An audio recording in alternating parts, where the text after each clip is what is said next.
नमस्कार दोस्तों, स्वागत है आपका मेरे YouTube चैनल पर। तो चलिए शुरू करते हैं आज की कहानी। सुंदरता का मूल्य। एक अति सुंदर महिला ने एरोप्लेन में प्रवेश किया और अपनी सीट की तलाश में नजरें घुमाई। उसने देखा कि उसकी सीट एक ऐसे व्यक्ति के बगल में है जिसके दोनों ही हाथ नहीं हैं। महिला को अपाहिज व्यक्ति के पास बैठने में झिझक महसूस हुई। उस सुंदर महिला ने एयर होस्टेस से बोला, मैं इस सीट पर सुविधापूर्वक यात्रा नहीं कर पाऊंगी क्योंकि साथ की सीट पर जो व्यक्ति बैठा हुआ है उसके दोनों हाथ नहीं हैं।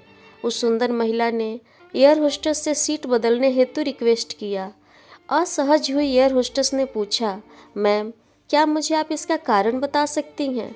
सुंदर महिला ने जवाब दिया, मैं ऐसे लोगों को पसंद नहीं करती। मैं ऐसे व्यक्ति के पास बैठकर यात्रा नहीं कर पाऊंगी।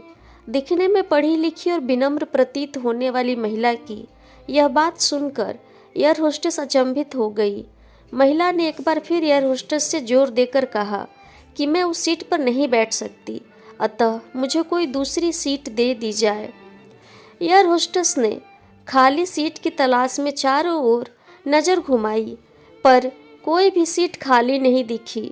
एयर होस्टेस ने महिला से कहा कि मैडम, इस इकोनॉमी क्लास में कोई सीट खाली नहीं है, किंतु यात्रियों की सुविधा का ध्यान रखना हमारा दायित्व है, अतः मैं विमान के कप्तान से बात करती हूँ, कृपया तब तक थोड़ा धैर्य रखें। ऐसा कहकर एयर होस्टेस कप्तान से बात करने चली गई। कुछ समय बाद एयर होस्टेस वापस आई और उसने महिला को बताया, मैडम, आपको जो असुविधा हुई उसके लिए बहुत खेद है। इस पर पूरे विमान में केवल एक सीट खाली है और वह प्रथम श्रेणी में है। मैंने हमारी टीम से बात की है और हमने एक असाधारण निर्णय लिया है। एक यात्री को इकोनॉमी क्लास से प्रथम श्रेणी में भेजने का कार्य हमारी कंपनी के इतिहास में पहली बार हो रहा है।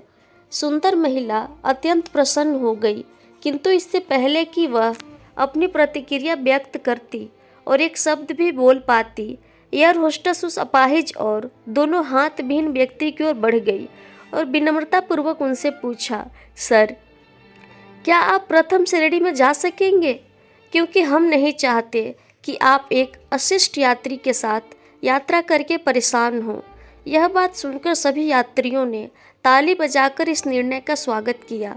वह अति सुंदर दिखने वाली महिला तो अब शर्म से नजरें ही नहीं उठा पा रही थी। तब उस अपाहिज व्यक्ति ने खड़े होकर कहा, मैं एक भूतपूर्व सैनिक हूँ और मैंने एक ऑपरेशन के दौरान कश्मीर सीमा पर हुए बम विस्फोट में अपने दोनों हाथ खो दिए थे। सबसे पहले जब मैंने इन देवी जी की चर्चा सुनी तब मैं सोच रहा था कि मैंने भी किन लोगों की सुरक्षा के लिए अपनी जान जोखिम में डाली और अपने हाथ खोए, लेकिन जब आप सभी की प्रतिक्रिया देखी तो अब अपने आप पर गर्व महसूस हो रहा है कि मैंने अपने देश और देशवासियों की खातिर अपने दोनों हाथ खोए। और इतना कहकर वह प्रथम श्रेणी में चले गए।